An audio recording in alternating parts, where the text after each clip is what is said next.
मनहूस नदी और खौफनाक रास्ता। पार्ट 1। उत्तर प्रदेश का बनवारीपुर गांव सूरज की मध्यम रोशनी में नहाया हुआ था। ये गांव प्राकृतिक सुंदरता से भरा हुआ था। चारों ओर हरे भरे पेड़ पौधे और कलकल बहती नदी गांव के सरहद का काम करती थी। शहर की ओर जाने के लिए यहाँ से 2 रास्ते जाते थे। एक रास्ते पर शिव मंदिर के कुछ दूर बने हरावन घाट को पार करके जाना होता था। दूसरा रास्ता लेने पर आपको आगे 2 किलोमीटर दूर पुल से जाना होता। इस गांव का मुखिया था सुरेश कुमार। सुरेश की उम्र 27 साल थी और वो अपने छोटे भाई और दादाजी के साथ रहता था। सुरेश के पिताजी का देहांत होने के बाद उसने नौकरी ना करते हुए शहर छोड़कर गांव में ही रहकर घर और खेती की जिम्मेदारी संभाली। आज खेत से आने के बाद वो आराम करने बैठा था और बगल में दादाजी अखबार पढ़ रहे थे। दादाजी ने उसके छोटे भाई रमेश के बारे में पूछा। अरे रमेश कहाँ रह गया? जी वो तो नदी के रास्ते शहर गया है घर का सामान लाने। नदी के रास्ते? दादाजी ने चेहरे पर चिंता के भाव लाते हुए पूछा। हाँ, दोपहर के खाने का समय हो रहा था तो मैंने उसे छोटे रास्ते से जाने को कहा ताकि वो जल्दी वापस आ सके। रमेश ने उत्तर दिया।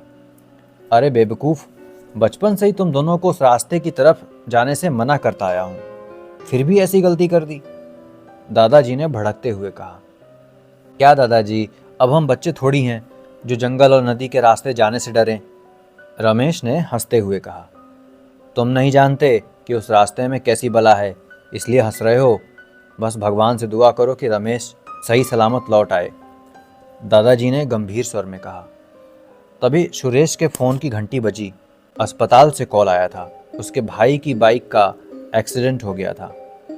अस्पताल से कॉल आते ही वह गाड़ी की ओर भागा और अपनी सेंट्रो कार को पूरी गति से दौड़ा दिया शहर की तरफ। भाई से मिलने की बेचैनी में उसके मन में अनेक विचार आ रहे थे। दादाजी ये नदी वाले रास्ते के बारे में क्या कह रहे थे? उस रास्ते की क्या कहानी है? ऐसी कौन सी बला है उस डगर में?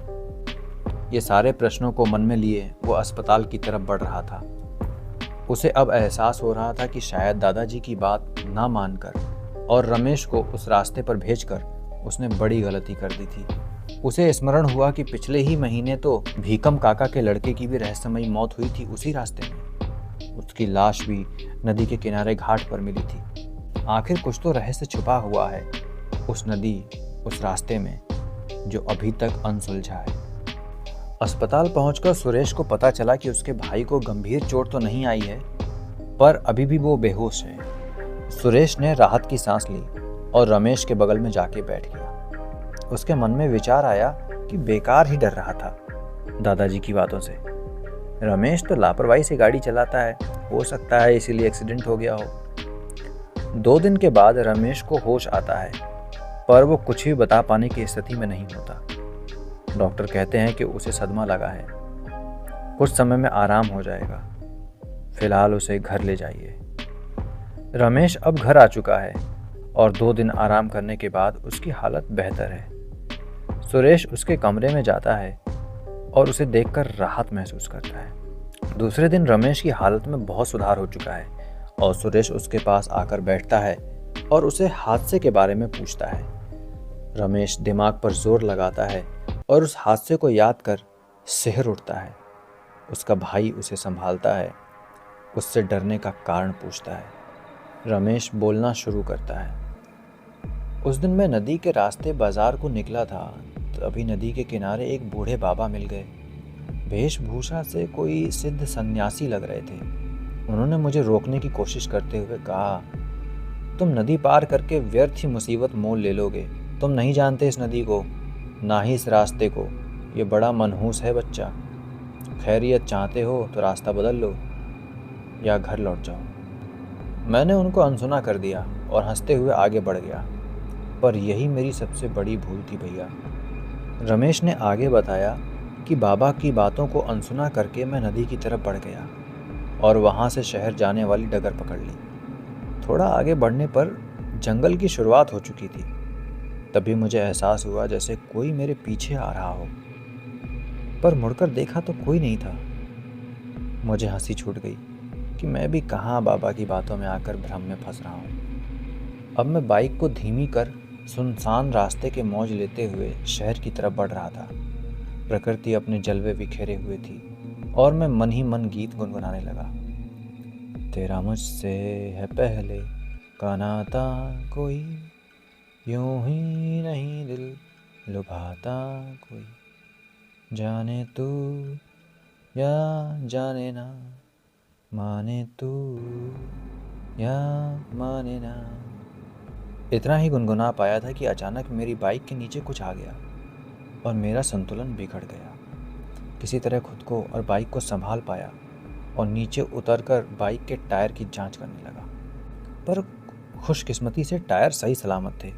मैंने ध्यान दिया कि शहर जाने के लिए लगभग आधा रास्ता तो पूरा हो चुका था और इस वक्त जंगल के बीचों बीच इस रास्ते पर हूँ।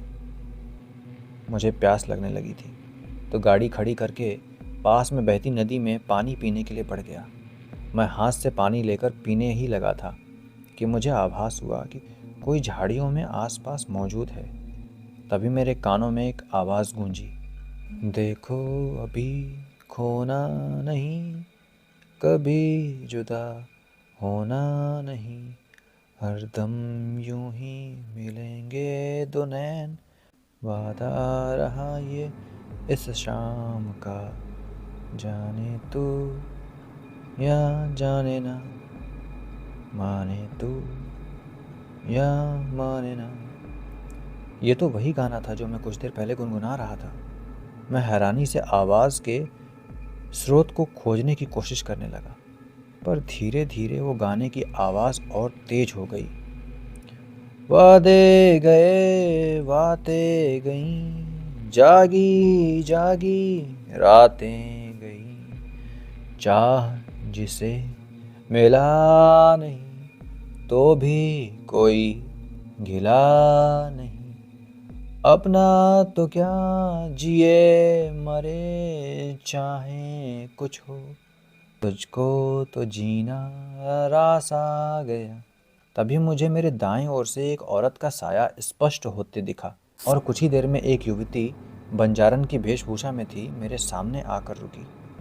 मैं सोच में पड़ गया कि ये लड़की कौन है और इस वक्त इस जंगल में क्या कर रही है।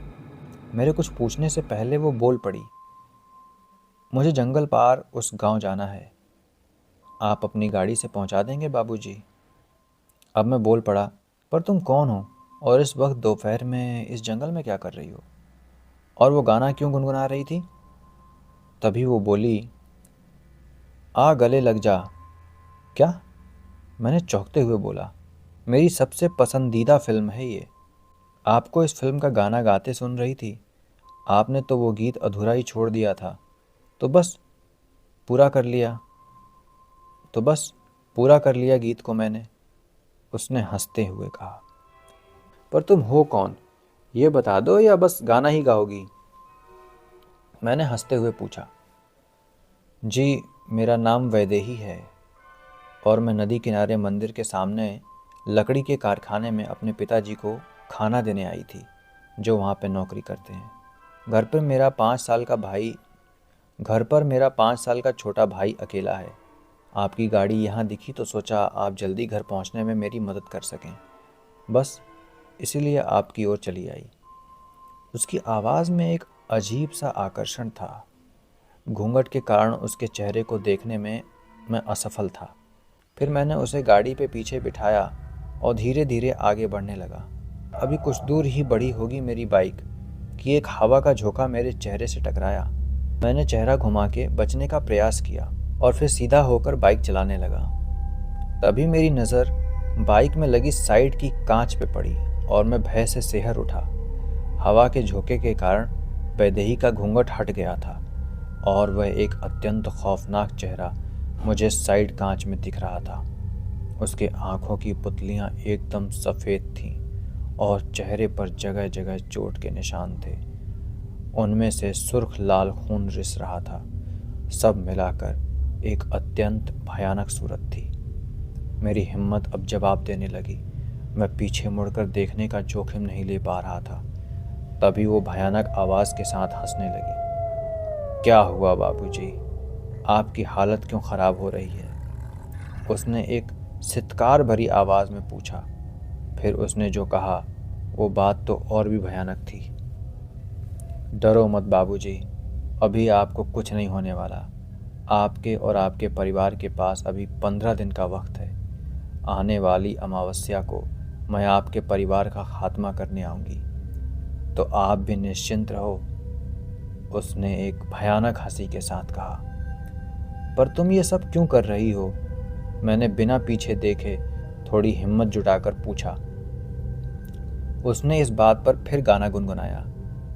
तेरा मुझसे है पहले का नाता कोई, यूं ही नहीं दिल लुभाता कोई, देखो अभी खोना नहीं, कभी जुदा होना नहीं। इन आखिरी शब्दों के साथ वह हवा में गायब हो गई।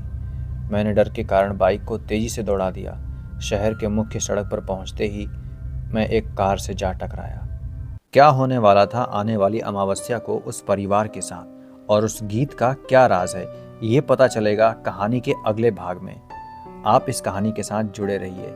अगर आपको ये कहानी पसंद आई है तो इस वीडियो को लाइक कर दीजिए। कुछ कहना चाहते हैं तो कमेंट करिए। ऐसी ही और कहानियाँ सुनने के लिए चैनल को सब्सक्राइब करिए। मुलाकात होगी अगली वीडियो में। तब तक के लिए आप अपना और अपनों का ख्याल रखिए। अद्भुत चैनल आप सबके मंगलमय होने की कामना करता है। धन्यवाद।